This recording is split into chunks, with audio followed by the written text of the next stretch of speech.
is brought to you by Sea-Doo Personal Watercraft. Here comes the fun with Sea-Doo. And Mountain Dew. Do the do. Stanford running back Christian McCaffrey finished second in Heisman voting this past college football season, but he believes his athleticism isn't fully appreciated because of his race.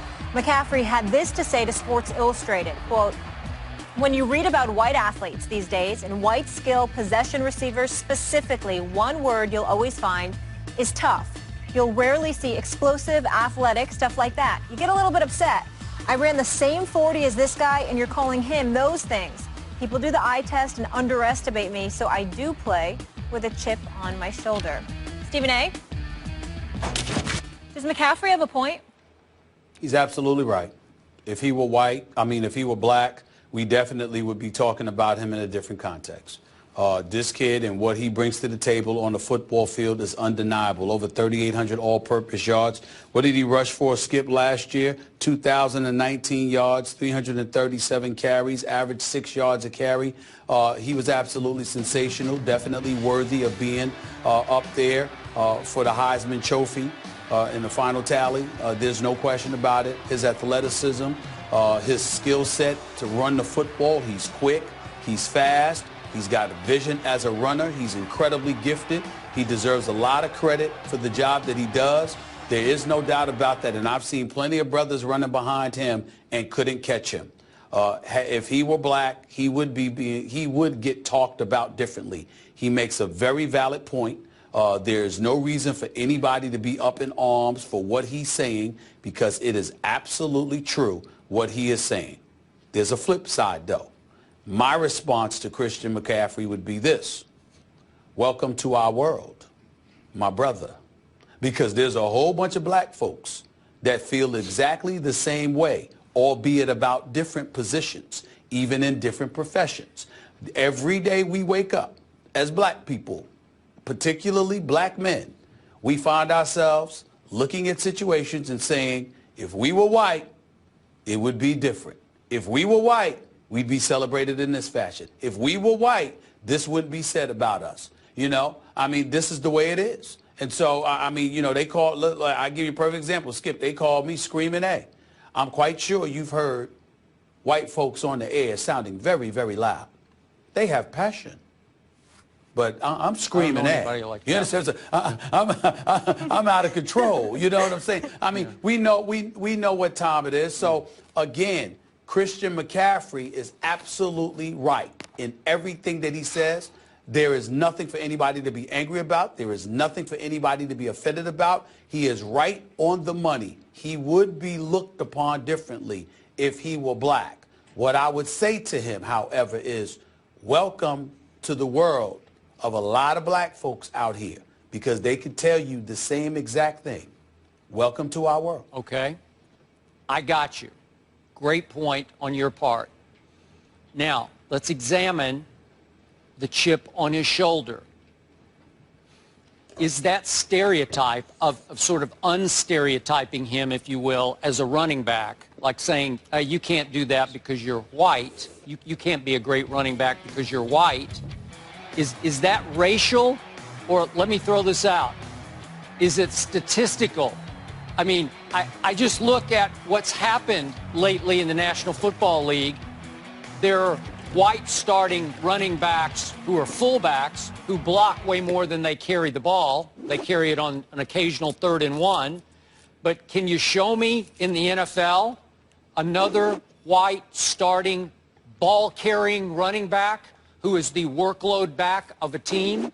You know, once upon a time we had a Mike Allstott hammering between the tackles for the Tampa Bay Bucks. But other than that, we had the Peyton Hillis year when he made the cover of Madden, but he was a one-year wonder for the Cleveland Browns. Toby Gerhart out of Stanford also got drafted and looked like he might be a starter for a while in Minnesota. Then he fell out of favor. He got cut. He got cut by Jacksonville, and I think Toby Gerhart's still on the street. He's still a free agent. So can you show me one where a team has a starting white ball-carrying, high-volume ball-carrying running back? No. There isn't one. So is it not true? I'm trying to be objective here. Is it not true that Christian McCaffrey is very much the exception to the rule? Well, yes, he is, but that's not his point. I understand that his words can be construed in the manner in which you're interpreting it, but that's not his point. What he's saying is that he is the rarity. But because of what we've grown accustomed to believing about a white running back, he's a victim of that. That's what he's saying. So when you make a point about people other than Christian McCaffrey, I get where you're coming from, but he is talking specifically really about himself and what he's suffering from, and he's accurate about that. Okay, but it's not the fans' fault that he's being unfairly stereotyped. It's what's come before him, that no one has set a precedence. It's not because... But did he say that? Yeah, did he say it was so. the fans' fault? I don't know. Now we're interpreting. Now we're trying to read between his lines. He said people do the eye test. He said people do the eye test and underestimate him.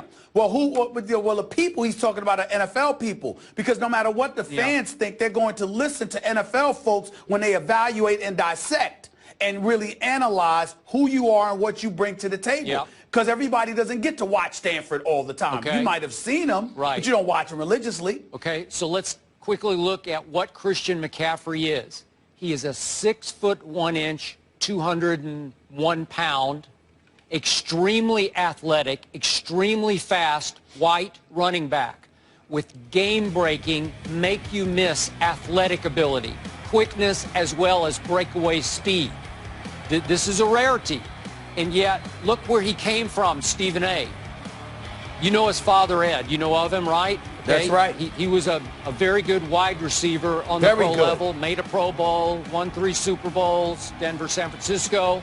His mom, Lisa, was a soccer star in high school, went on to Stanford and played college soccer there and was very good.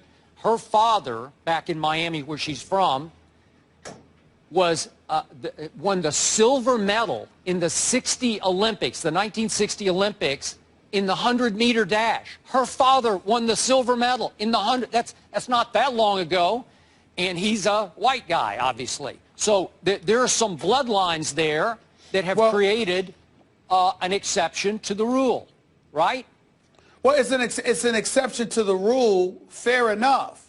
But he has every right to point out that he's the exception and he's being ignored. I agree. That's I don't know the whole he's being point. Ignored, but... Well, he feels that way. Yeah. He feels that way. And what I'm saying is that what we need to do is stand up here and listen. Here's the deal.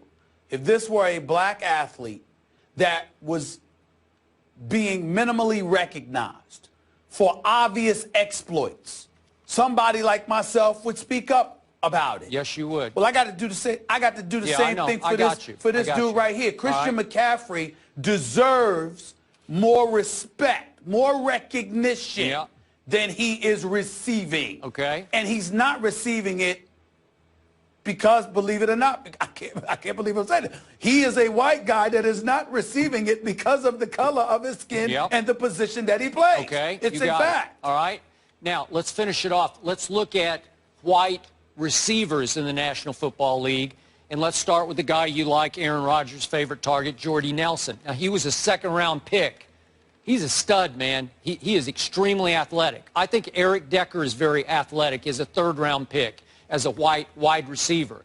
Then you got the smaller versions who are more slot receivers, although Julian Edelman plays outside. Edelman and Amendola, to me, are extremely athletic receivers, extremely quick and elusive receivers. And obviously they added a Chris Hogan who falls somewhat, he's a little bigger than those two, but falls in that Wes Welker category. And then Cole Beasley in Dallas falls, another slot receiver, smaller receiver, but extremely athletic, good hands, very quick, very elusive. Okay, there aren't that many of those either, and I believe that Christian McCaffrey at the next level can also be one of those guys as well as carry the ball. So he's going to be able, he can catch it, man, because his father could certainly catch it. He can catch it. He can catch it. Look, we're raving about Amir Abdullah and what he did in Detroit last year. Christian McCaffrey has some of that ability. He does. He shows up. You know, he's playing in the Pac-10, Pac-12. This guy is performing. And the reality is that he deserves more recognition. You know the irony in all of this is, Skip?